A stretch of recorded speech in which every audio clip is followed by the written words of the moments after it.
লেখিকা সঞ্চিতা চক্রবর্তীর নিখোঁজ। অফিসের নতুন প্রজেক্টটা নিয়ে তখন মিত ভীষণ ব্যস্ত। গত 4 দিন ধরে নাওয়া খাওয়া প্রায় ভুলতে বসার অবস্থা হয়েছে। কম্পিউটার স্ক্রিনের দিকে একটানা তাকিয়ে থাকতে থাকতে মাথাটাও অল্প অল্প ধরে উঠেছে। না, এখন 1 কাপ কফি না খেলেই নয়। এদিক ওদিক তাকিয়ে অসীমকে ডেকে 1 কাপ কফি দিতে বলল সে। তারপর ড্রয়ার থেকে মোবাইলটা বের করে দেখে বিমল বিশ্বাস অন্তত 12-3 ফোন করেছিলেন। হোয়াটসঅ্যাপেও খান 2-1 মেসেজ পড়ে আছে ওনার। মোবাইলটা নিয়ে বিমল বিশ্বাসের নম্বর ডায়াল করলো মিত। মেশো, তুমি ফোন করেছিলে? এত বিজি ছিলাম শুনতেও পাইনি রিংটা। ও কথায় আমল না দিয়ে বিমল বিশ্বাস বলেন, অফিস থেকে ফিরবে কখন? রাত হবে, 10টা 10:30 তো বাজবেই। তাহলে আমাদের এখানে সোজা চলে এসো, কাল না হয় এখান থেকেই তুমি অফিস যেও। রাত্রিরে একটা বিষয় নিয়ে তোমার সঙ্গে একটু ডিসকাস করার ব্যাপার আছে। বিষয়টা কি সেটা জানার জন্য মিতের ভেতরে প্রচণ্ড কৌতূহলের উদ্রেক হলেও আপাতত সে নিজেকে সামলে নিল। কারণ একবার যদি ওই দিকে মাথা লাগাতে শুরু করে তাহলে এ প্রজেক্টটার দফা রফা হয়ে যাবে। আগে প্রজেক্টের কাজটা কমপ্লিট করি, তারপরে না হয় ওইদিকে মাথা ঘামাবো। রাতে যখন মাসির বাড়িতেও গিয়ে পৌঁছলো তখন ঘড়ির কাঁটা বলছে সময় হয়েছে 11:15। বিমল বিশ্বাস তার কিছুক্ষণ আগেই ফিরেছেন। ডিনার টেবিলে রুটির একটা টুকরো চিকেন আর আলু দিয়ে মাখিয়ে মুখে পুরে মিত জিজ্ঞেস করলো, কি ব্যাপার মেশো, হঠাৎ এমন জরুরি তলব? আর বলো না, একটা ব্যাপারে একজন তোমার সাহায্য চাইছে, আমায় কদিন থেকেই বলছে, কিন্তু আজ একেবারে আমার থানায় এসে হাজির। মিত কৌতূহলী হয়ে বলল, কে? অভিজিৎকে মনে আছে? মিত ঘাড় নেড়ে বলল, অভিজিৎ মুখার্জি আমার একটা কেসে আমাকে খুব হেল্প করেছিল। হ্যাঁ, একটা ব্যাপার নিয়ে বেচারির ওপর খুব চাপ এসে পড়েছে। কি হয়েছে আমাকে একটু খুলে বলো। ওর এলাকায় হঠাৎ করে 2 বাচ্চা মিসিং হয়ে গেছে। বিমল বাবুর মেয়ে বাবলি চোখ বড় বড় করে বলে, সে কি গো বাবা, বাচ্চাগুলো হারিয়ে গেল কি করে? ওই কি কোরের উত্তরটা খুঁজে পাচ্ছি না বলেই তোর দাদাকে ডেকে আনা হলো। প্রথম বাচ্চাটা যখন মিসিং হয়েছিল তখন সেটাকে নিয়ে তদন্ত করেও কোনো সুরাহা করতে পারেনি। এটা ধর প্রায় মাসখানেক আগের ঘটনা। দ্বিতীয় বাচ্চাটা হারিয়ে গেছে প্রায় দিন 15 আগে। নিয়ম মাফিক তদন্ত করেছে, কিন্তু এক্ষেত্রেও কিছু বুঝতে পারিনি। কালকে 3 নম্বর বাচ্চাটা মিসিং হতেই সবাই নড়ে চড়ে বসেছে। ওপর মহল থেকেও চাপ আসছে। এলাকায় যথেষ্ট আতঙ্কের সৃষ্টি হয়েছে। অভিজিৎ আর কোনো দেরি না করে কাল সন্ধে 6:30 নাগাদ সোজা আমার থানায় এসে হাজির হয়েছে। বিমল বাবুর স্ত্রী বললেন, আতঙ্কের সৃষ্টি হওয়ারই কথা, সব বাবা মায়েদেরই বুক কাঁপবে। এক এলাকায় পরপর 3টে বাচ্চা হারিয়ে যাওয়া কি মুখের কথা? বিমল বাবু বললেন, আর সব থেকে বড় ব্যাপার হলো পুলিশ পরপর ব্যর্থ হচ্ছে। বাচ্চাগুলো যে কোথায় যাচ্ছে তাদের কোনো সন্ধান এখনো পর্যন্ত কিন্তু কেউ পায়নি। বাবলি মিতের দিকে তাকিয়ে বলল, এ পর্যন্ত শুনে তোর কি মনে হচ্ছে দাদা ভাই? মিত বলল, এটা বেশ বুঝতে পারছি বাচ্চাগুলোর হারিয়ে যাওয়ার কারণটা বের করা ভীষণ দরকার, তা না হলে এই কাণ্ড হতেই থাকবে।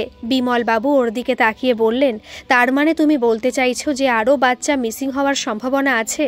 হতেই পারে, অন্তত হওয়াটা অস্বাভাবিক নয়। আমাকে ডিটেলসটা বলতে হবে। দেওয়াল ঘড়িটার দিকে তাকিয়ে বলল, কিন্তু এখন তো রাত 11:30 বাজে। এই সময় কি অভিজিৎকে ফোন করাটা ঠিক হবে? হ্যাঁ, কোনো ব্যাপার না। ওর ঘাড়ে যে চাপ পড়েছে, ওর খাওয়া দাওয়া ঘুম সব এমনিতেই মাথায় উঠেছে। আর তাছাড়া ও এখন সম্ভবত থানাতেই আছে। তুমি ওকে ফোন করে নিও। মিতের খাওয়া প্রায় শেষ হয়ে এসেছিল।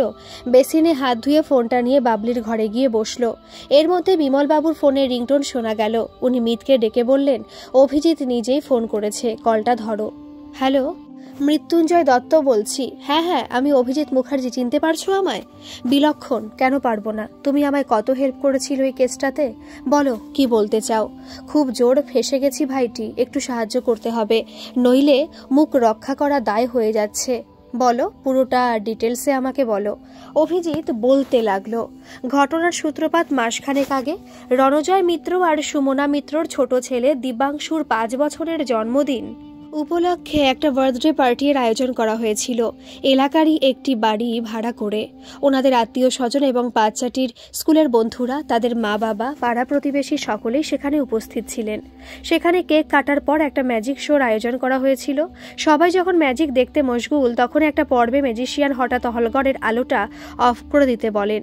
উনি একটা পায়রার ছবি দেখিয়ে বলেছিলেন, আলোটা অফ করে সবাই মিলে জোরে 1 থেকে 5 গুনবে। তারপর যখন আলোটা অন হবে তখন দেখা যাবে যাবে পায়রার ছবির বদলে ওখানে একটা জ্যান্ত পায়রা। এই ট্রিক্সটা ওই ম্যাজিশিয়ানের খুব পপুলার।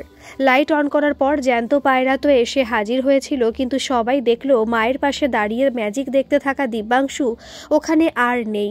নেই মানে নেই। গোটা অনুষ্ঠান বাড়িতে তন্ন তন্ন করে খুঁজেও কেউ দেখতে পেল না।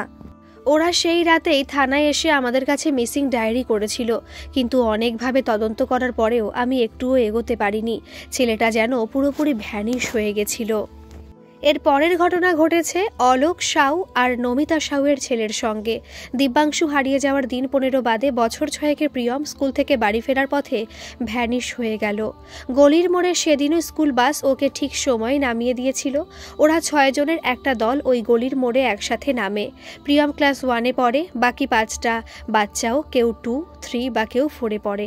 বেলা 1টা নাগাদ গলির মোড়ে নেমে 6 জনে কল করতে করতে যার যার বাড়িতে ঢোকে। এটা ওই পাড়াটার খুব পরিচিত দৃশ্য। সেদিন ওরা যখন বাস থেকে নেমেছিল তখন ওখান দিয়ে ব্যান্ড পার্টি নিয়ে একটা বিয়ে বাড়ির লোকজন গায়ে হলুদের জন্য জল আনতে সামনের পুকুরে যাচ্ছিল।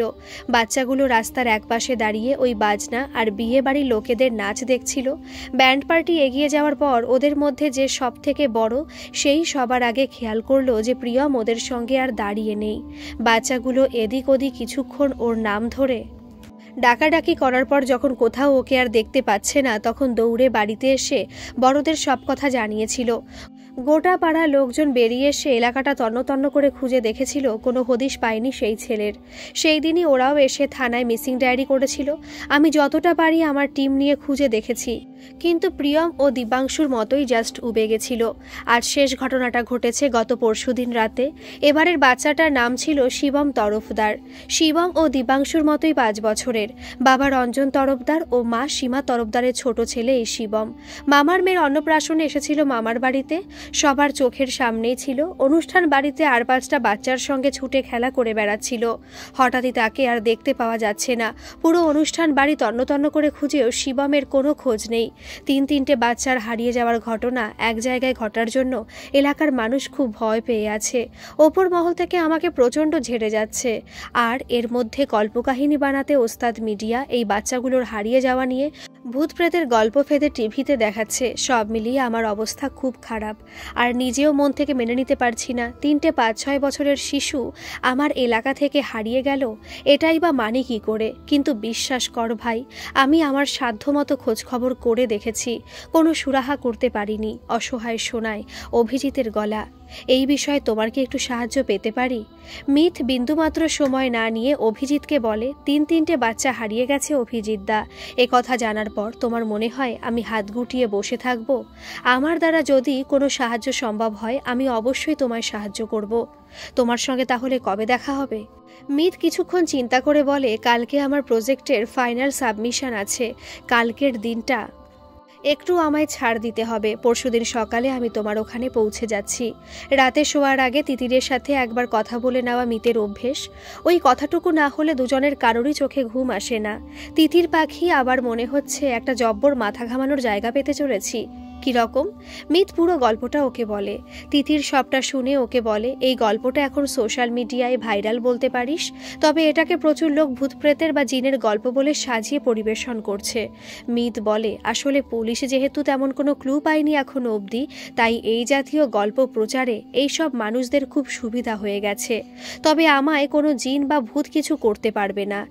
যে পেতনিকে ঘাড়ে চাপিয়ে চলছি সে আমার ঘাড়ে অন্য কোনো ভূত বা জিন দেখলে তার ঘাড় মোটকে ছেড়ে দেবে না।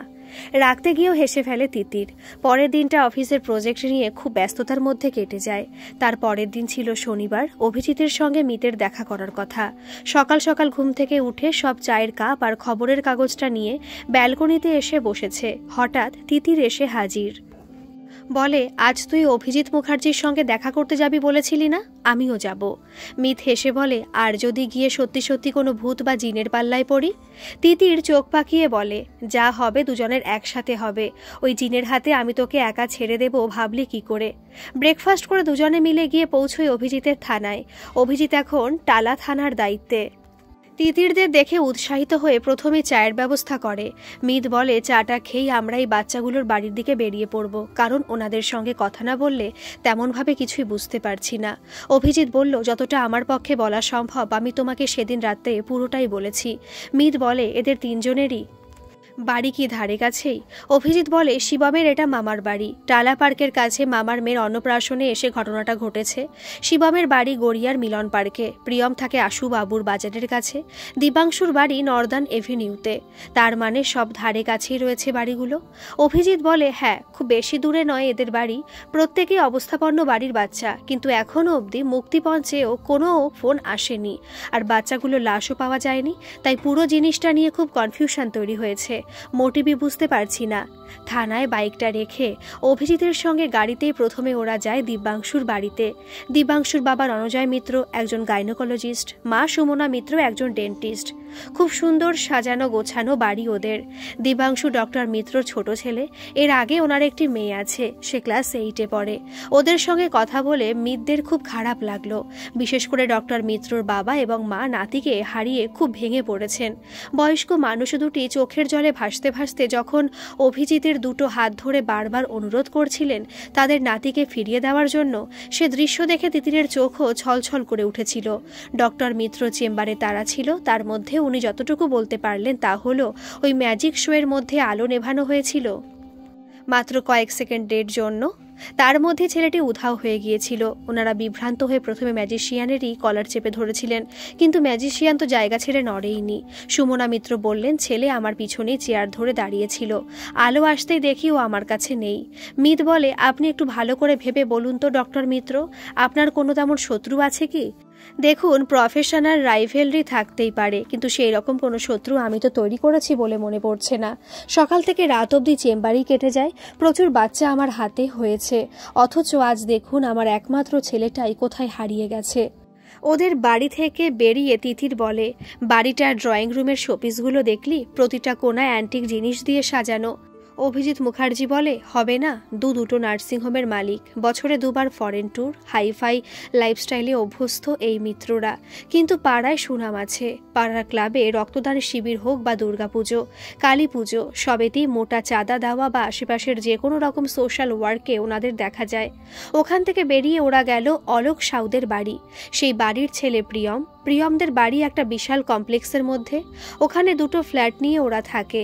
অলোক সাউয়ের মেডিসিনের বিজনেস, পেইন্টিং আর হাল ফ্যাশনের শোপিস দিয়ে পুরো বাড়িটা সাজানো, দেওয়ালে আধুনিক ডিজাইনের কারুকার্য করা, কিন্তু পুরো বাড়িটায় প্রাণহীন হয়ে পড়ে আছে প্রিয়মের অনুপস্থিতির জন্য। মিত অভিজিৎকে বলল যে বাচ্চাগুলোর সঙ্গে প্রিয়ম সেদিন ফিরছিল, ওদের সঙ্গে একবার কথা বলা যায় কি?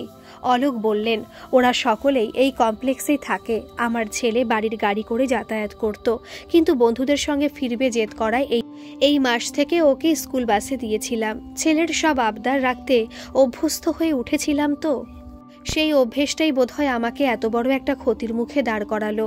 প্রিয়মের মায়ের বিছানা ছেড়ে ওঠার ক্ষমতা নেই। অলোক সাউয়ের অবিবাহিতা দিদি এবং আরও এক মহিলা ওনার দেখভাল করছেন। অলোক সাউয়ের সঙ্গে মিত আরও কিছুক্ষণ আলাপচারিতা চালাতে লাগলো। তার মধ্যে অভিজিৎ বেরিয়ে গিয়ে 5টা বাচ্চাকে ওদের ফ্ল্যাটে নিয়ে আসলো, সঙ্গে তাদের বাড়ির লোকও ছিল। কোনো ভয় না পেয়ে ভালো করে মনে করে দেখো তো সেদিন ঠিক কী হয়েছিল। ওদের মধ্যে যে বাচ্চাটা সব থেকে বড়, সে বলল, আমরা বিয়ে বাড়ির প্রসেশন দেখছিলাম আঙ্কেল, আর অল্প অল্প ওদের সঙ্গে নাচছিলাম। তারপর প্রসেশনটা যখন এগিয়ে গেল দেখি প্রিয়ম আমাদের সাথে নেই। আমরা প্রথমে ভেবেছিলাম ও বুঝি ও বিয়ে বাড়ির দলের সঙ্গে মিশে নাচতে নাচতে এগিয়েছে, কিন্তু আমরা ওকে আর খুঁজে পাইনি। মিত অলোক সাউকে বললেন, ওটা কোন বিয়ে বাড়ির প্রসেশন ছিল সেটা খেয়াল করেছেন কি? অভিজিৎ মিতকে বলল, সবথেকে আশ্চর্যের বিষয় হলো সেদিন কোনো বিয়ের ডেটই ছিল না। বাচ্চাদের থেকে খবর পেয়ে যখন এই কমপ্লেক্সের লোকজন বেরিয়ে গিয়ে খুঁজতে শুরু করেছে, তখন ওরা কোনো বিয়ে বাড়ি দলকে আর দেখতেই পায়নি। মিত অভিজিৎকে বলল, তার মানে এটাই দাঁড়ায় প্রিয়মকে কিডন্যাপ করার উদ্দেশ্যেই ওই লোক দেখানো বিয়েবাড়ির প্রসেশনটা ওখান দিয়ে যাচ্ছিল। অভিজিৎ উত্তর দিল, তাই তো মনে হচ্ছে, চলো আমরা শিবমের মামার বাড়ি থেকে ঘুরে আসি। শিবমের মামারা 3 ভাই, তারা প্রত্যেকেই সরকারি চাকরি করেন, তবে বোনের বিয়ে তারা দিয়েছেন এক ব্যবসায়ীর সঙ্গে।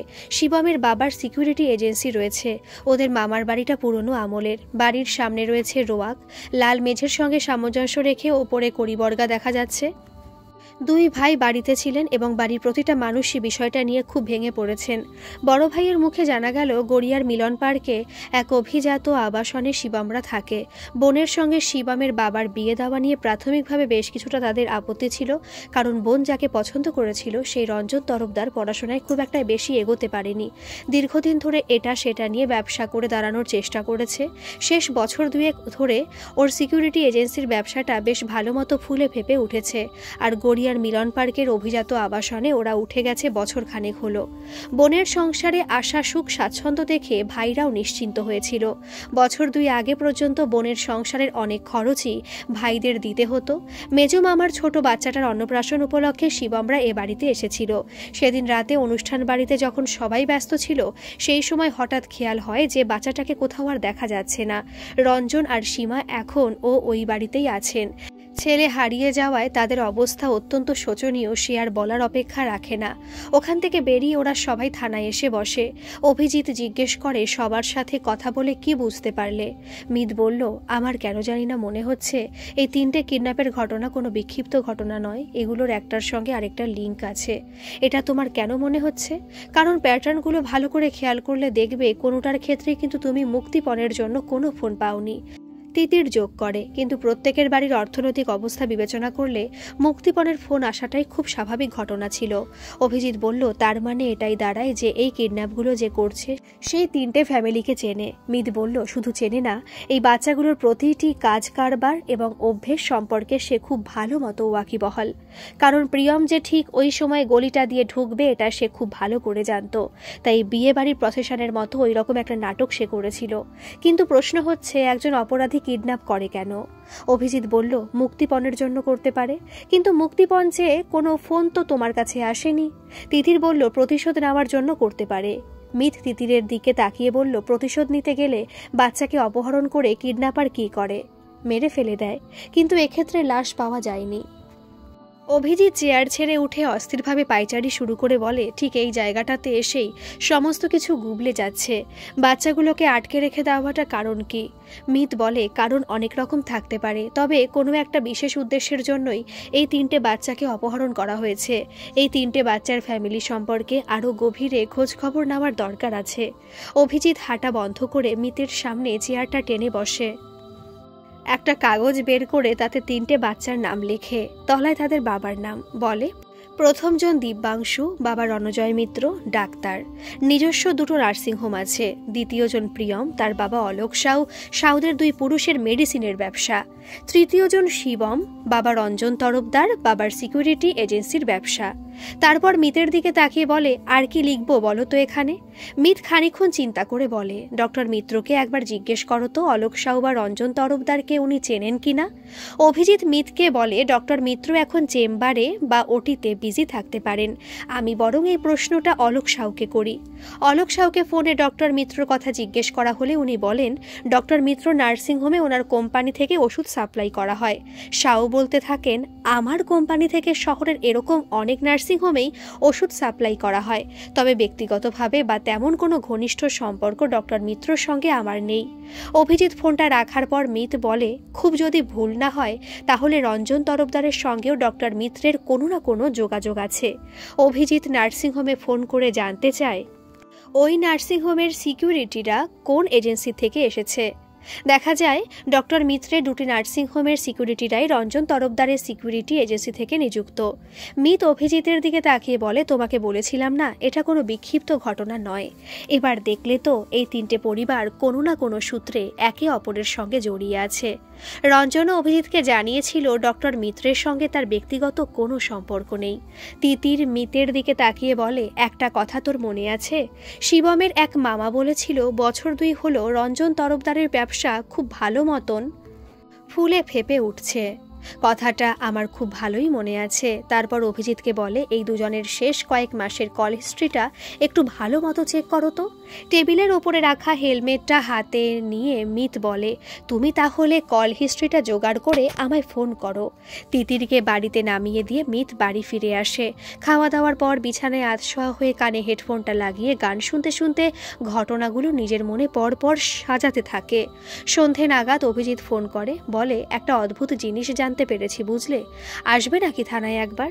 মিথ হেসে বলে, কল হিস্ট্রিতে 3 জনের ঘনিষ্ঠ যোগাযোগ জানতে পেরেছ তো? কি করে বুঝলে? Six sense. যাই হোক, আসছি আমি। কল হিস্ট্রি দেখে মিথ বলে, ওরা 3 জন যে বলছে ব্যক্তিগতভাবে একে অপরকে তেমন চেনে না, এই কথাটা মনে হয় সর্বৈব মিথ্যা কথা। আমারও তাই মনে হয়, কারণ একজন অপরজনের সঙ্গে প্রচুর কথা বলেছে। তুমি 3 জনকে একসাথে থানায় ডাকো, সামনাসামনি বসিয়ে ভালো করে জিজ্ঞাসাবাদ করো, কারণ একে অপরকে ভালোভাবে চেনা সত্ত্বেও তারা এই কথাটা অস্বীকার কেন করতে যাচ্ছেন, এই বিষয়টা পরিষ্কার হওয়া খুবই দরকার। আমিও এটাই বুঝতে পারছি না কেন প্রত্যেকে এই ঘনিষ্ঠতা এড়িয়ে যেতে চাইছে। মিথ বলে, নিশ্চয়ই এই সম্পর্ক প্রকাশ্যে আনতে চাইছেন না। ব্যবসায়িক সূত্রে যেটুকু পরিচিতি থাকা দরকার তার বাইরে এই ঘনিষ্ঠতা চেপে যাওয়ার একটাই কারণ হতে পারে, আর সেটা হলো এনারা কোনো অনৈতিক কাজের সঙ্গে যুক্ত আছেন। যতক্ষণ পর্যন্ত ওই অনৈতিক কাজের হদিশ তুমি না পাবে ততক্ষণ পর্যন্ত এই বাচ্চাগুলির উদ্ধারের আশা করো না। পরের দিন সন্ধ্যের 7টার সময় টালা থানায় 3 জনের বাবাকে ডাকা হলো।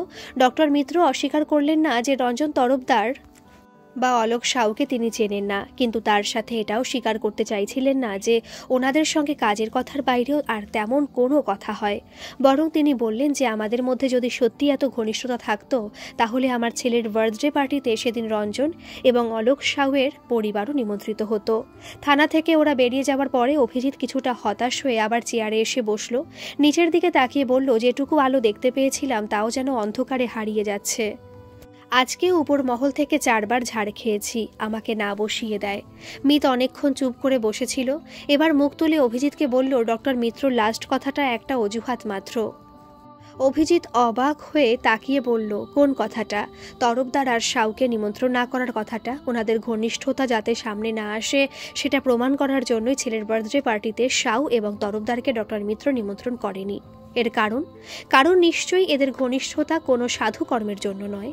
কিন্তু ডক্টর মিত্র খুব ভালো একজন ডাক্তার এবং মার্কেটে গুড রেপুটেশন আছে। গভীরে যাও অভিজিৎ, আরও গভীরে যাও।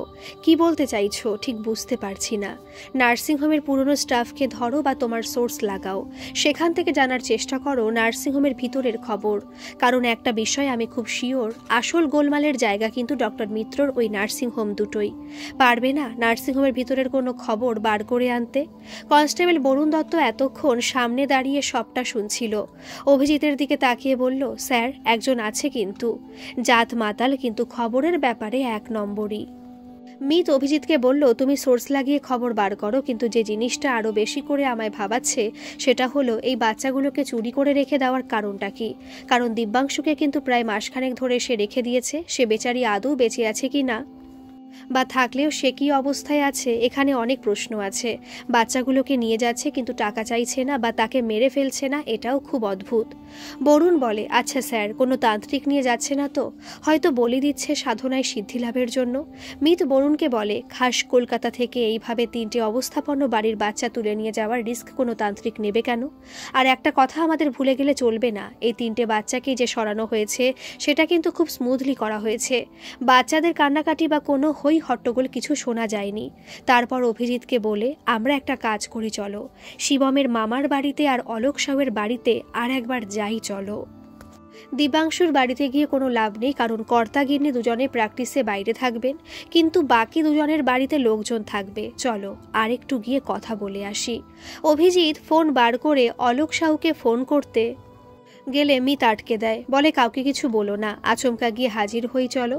সাউদের বাড়িতে পৌঁছলে গেট খুলে দেয় ওদের বাড়িতে সবসময় কাজ করা একজন বয়স্ক মহিলা। সেদিনের মতো প্রিয়মের মা আজও বিছানায় শুয়ে আছেন। বাড়িতে এই 2 জন মহিলা ছাড়াও যিনি রয়েছেন তিনি অলোক সাউয়ের অবিবাহিতা দিদি। মিত দেখল ভদ্রমহিলার বয়স বছর 50 হবে, শক্তপোক্ত চেহারা, কাঁধ অবধি ছোট করে কাটা চুল, চোখে মুখে একটা অদ্ভুত কাঠিন্য।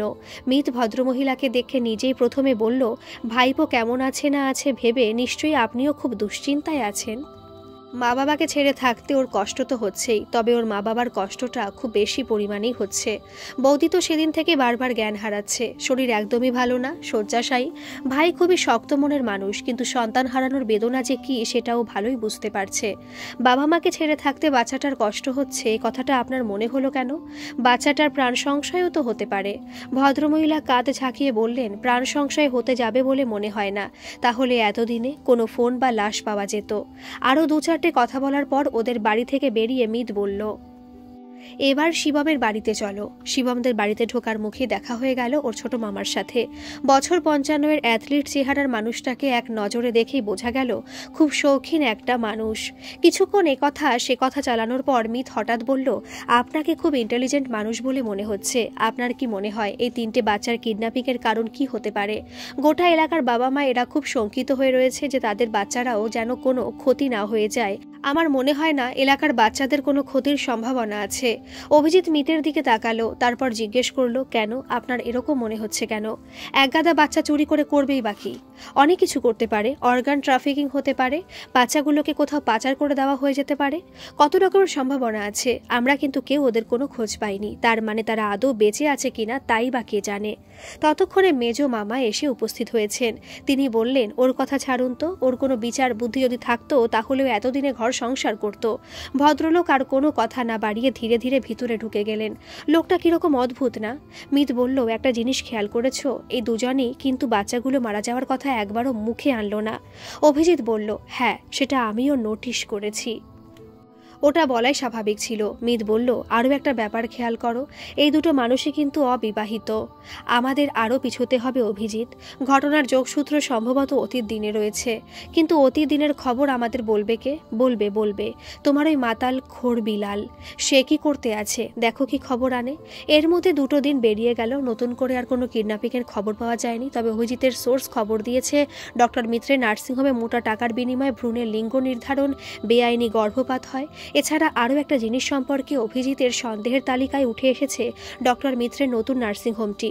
এখানে নাকি শেষ কয়েক বছরে প্রান্তিক মানুষদের জন্য কম পয়সায় প্রসবের স্কিম আনা হয়েছে, যেটা খুবই ভালো কথা। কিন্তু সন্দেহের ব্যাপার হলো, এই শেষ কয়েক বছরে ওই নার্সিংহোমে বেশ কয়েকটি মৃত শিশু প্রসবেরও খবর পাওয়া গেছে। মিত হেসে অভিজিৎকে বলল, আর একটা জিনিস খেয়াল করেছো? এই শেষ 2-2.5 বছরে রঞ্জন তরফদারের ব্যবসা বাণিজ্য কিন্তু ফুলে ফেপে উঠেছে। তারপর অভিজিৎকে বলে, আমার মনে হয় তোমার এবার ডক্টর মিত্রের এই দ্বিতীয় নার্সিংহোমের রোগী অ্যাডমিশনের রেজিস্টার একটু ভালো করে চেক করা দরকার। আমি খুব ভুল যদি না করি তাহলে ওখান থেকে এরপরে ক্লু আমরা পেয়ে যাব। কিরকম ক্লুর কথা ভাবছো? মিত বলে, তুমি একটু ভালো করে খেয়াল করে দেখো তো, এইসব প্রান্তিক মানুষগুলি যে এসে এই নার্সিংহোমে প্রসবের জন্য ভর্তি হচ্ছে, এরা কোন জায়গা থেকে আসছে? নার্সিংহোমের রোগী ভর্তি রেজিস্টার দেখে অভিজিৎ মিতকে জানায়, এই স্কিমের আন্ডারে যতগুলি প্রসব হয়েছে তারা বেশিরভাগই দক্ষিণ কলকাতা এবং শহরতলির বাসিন্দা। এখনও অবধি শেষ বছর 2-1 মধ্যে 7টি শিশু মৃত অবস্থায় জন্মেছে, যাদের প্রত্যেকেরই বাড়ি সোনারপুর, নরেন্দ্রপুর বা বারুইপুরের প্রত্যন্ত অঞ্চলে। এরা প্রত্যেকে কেউ ঘরামি, কেউ রাজমিস্ত্রি, কেউ বা জোগাড়ের কাজ করে। মিত অভিজিৎকে বলে, তুমি ওই দিকের থানার সঙ্গে যোগাযোগ করো, সম্ভবত একটা খুব বড় চক্রের হদিশ আমরা পেতে চলেছি। তুমি ঠিক কি বলতে চাইছো মৃত্যুঞ্জয়? আমি বুঝে উঠতে পারছি না। বারুইপুর সোনারপুর থেকে নর্দার্ন এভিনিউতে এসে একটা সাধারণ নার্সিংহোমে প্রসব করানোটা তোমার খুব স্বাভাবিক ঘটনা বলে মনে হয়? তুমি জানার চেষ্টা করো ওই সব মানুষগুলিকে এই নার্সিংহোমের খোঁজ দিল কে, কারণ এটা কিন্তু কোনো বিশাল নামি দামি নার্সিংহোম নয়। পরের দিন সকালে অভিজিতের জরুরি তলব পেয়ে মিত থানায় গিয়ে দেখে 2টি মানুষকে নিয়ে সোনারপুর থানার অফিসার টালায় হাজির হয়েছেন। মিতকে দেখে হতাশ হয়ে অভিজিৎ বলে, এনারা বলছেন ওই নার্সিংহোমের খবর তাদের কাছে এনে পৌঁছেছে সিরাজ আর মইদুল নামের 2টি ছেলে। এরা এখন কোথায়? খোঁজ চালাচ্ছি। মিত বলে, এরা শুধুমাত্র এজেন্ট। এই লোকগুলোর কাছেই নার্সিংহোমের খবর পৌঁছে তাদের এইখানে নিয়ে আসা তাদের কাজ। অভিজিৎ মিতকে বলে, কিন্তু যতক্ষণ না এই এজেন্টগুলিকে হাতে পাচ্ছি ততক্ষণ বুঝতে পারছি না এদের অ্যাপয়েন্ট করলো কে। মিত উত্তেজিত হয়ে বলল, আর সময় নষ্ট করো না অভিজিৎ, পাখি হাত থেকে বেরিয়ে যাবে। ওরা বুঝে গেছে নাড়াচাড়া পড়তে চলেছে। ডক্টর মিত্রকে তুলে আনো, তার সঙ্গে রঞ্জন তরফদার এবং অলোক সাহুকে ধরো। 3 জনকে মুখোমুখি বসিয়ে জেরা করতে থাকো। ওখানে একটা বড় অপরাধ ঘটছে, যার সঙ্গে 3টে বাচ্চার কিডন্যাপিংয়ের যোগ আছে। বেলা 4:30 নাগাদ 3 জনকে থানায় এনে অভিজিৎ কথা শুরু করে। রণজয় মিত্র কোনো মতেই মানতে চাইছিলেন না যে তার নার্সিংহোম কোনো অবৈধ কাজের সঙ্গে যুক্ত আছে, বরং পুলিশের উপর মহলের সঙ্গে তার যোগাযোগ আছে সেটা বোঝানোর জন্য বেশ কয়েকজন কর্তা ব্যক্তির নাম উল্লেখ করে জোর গলায় অভিজিতের ক্যারিয়ারের ক্ষতি করে দেবেন বলে হুমকি দিতে থাকেন। সোনারপুর থানার পুলিশ অফিসার ঠিক সেই সময় ফোন করে জানান মইদুলের খোঁজ তারা পেয়েছেন এবং মইদুলকে তুলে এনেছেন। জেরাই সে স্বীকার করেছে সে রঞ্জন তরফদারের হয়ে কাজ করত। এই কথাটা জানার পরে তিনজনেই মুষড়ে পড়ে। মিত ডক্টর মিত্রর দিকে তাকিয়ে বলেন, আপনার নার্সিংহোমের শিশু মৃত্যুর পরিসংখ্যান দেখেই আমার সন্দেহ হয়েছিল, কারণ একমাত্র এই স্কিমের আন্ডারেই এর মধ্যে 7টি শিশুর মৃত্যু হয়েছে।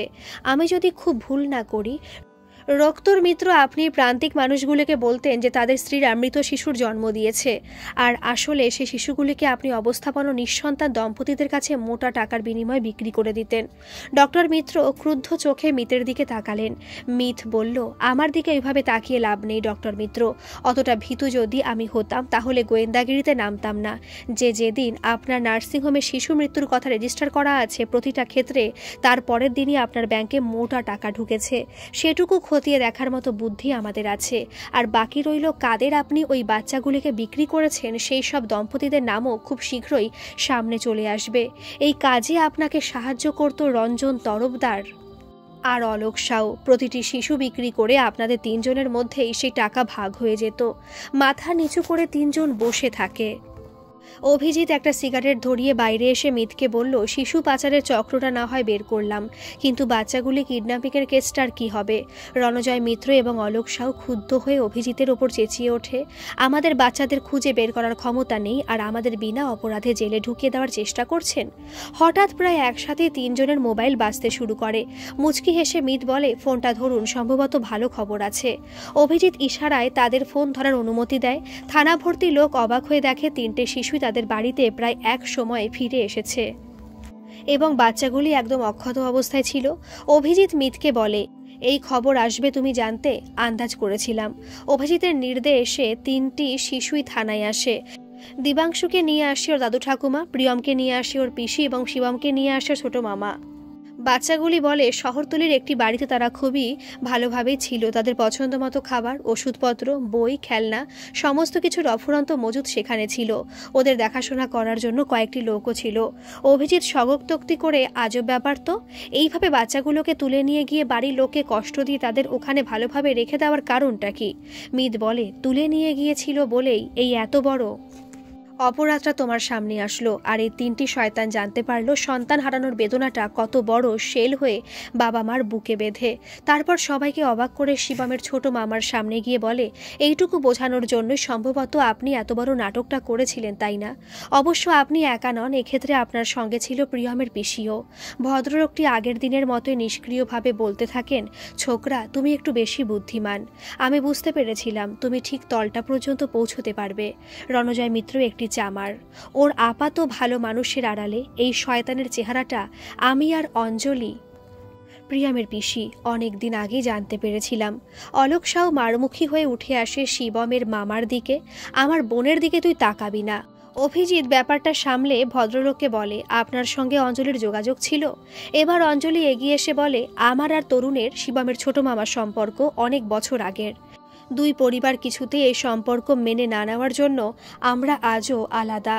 আমরা আজ থেকে বছর 20 আগে বাড়ি থেকে পালিয়ে মন্দিরে বিয়ে করে নিয়েছিলাম। কিছুদিন সংসার করার পর আমার দাদা প্রভাব খাটিয়ে আমাকে ওর থেকে আলাদা করে নিয়ে আসে। তখন আমি অন্তঃসত্ত্বা ছিলাম। এই ডক্টর মিত্র নার্সিংহোমে জোর করে আমার গর্ভপাত করানো হয়েছিল। তাও পরিবারের কথা ভেবে আমরা দুজনে আলাদা থাকারই সিদ্ধান্ত নিই, যদিও ভেতরে ভেতরে আমাদের যোগাযোগ ছিল। কিন্তু 1 বছর হলো তরুণ জানতে পেরেছিল এই শিশু পাচারের চক্রটার কথা। তখনই আমরা দুজন সিদ্ধান্ত নিই ওদের বোঝাতে হবে সন্তান হারানোর বেদনাটা ঠিক কতটা হয়। তার জন্যই বাচ্চাগুলোকে আমরা আলাদা করে নিয়ে যাই। আমরা ওদের সামনেও আসতাম না, কিন্তু যাতে ওরা ভালো থাকে তার সব রকম ব্যবস্থা করতাম। কিন্তু এটা করে আপনারা বাচ্চাগুলিকে কতটা মানসিক যন্ত্রণা দিয়েছে সেটা বুঝতে পারলেন? শিবমের মাথায় হাত রেখে অভিজিৎ বলে, বাচ্চাটার মা বাবাকে ছেড়ে থাকতে কতটা কষ্ট হয়েছে বলুন তো? কলকল করে উঠে বাচ্চা 3টে বলে, কষ্ট হবে কেন? এটা তো একটা গেম ছিল। এটা larger hide and seek game, সেটা আমরা জানতাম। এটা একটা সিক্রেট গেম। প্রিয়মের পিসি, আমার ছোট মামা আর দিব্যাংশুর দাদু কতদিন থেকেই তো আমাদের বুঝিয়েছিল এই খেলাটা খেলতে হবে সবার ভালোর জন্য, তাই আমরা একটুও কাঁদিনি।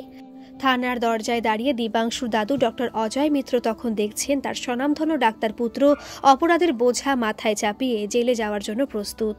গল্পটি কেমন লাগলো অবশ্যই কমেন্ট করে জানাবেন, আর ভালো লাগলে একটা সাবস্ক্রাইব করে আমার পাশে থাকবেন। ধন্যবাদ।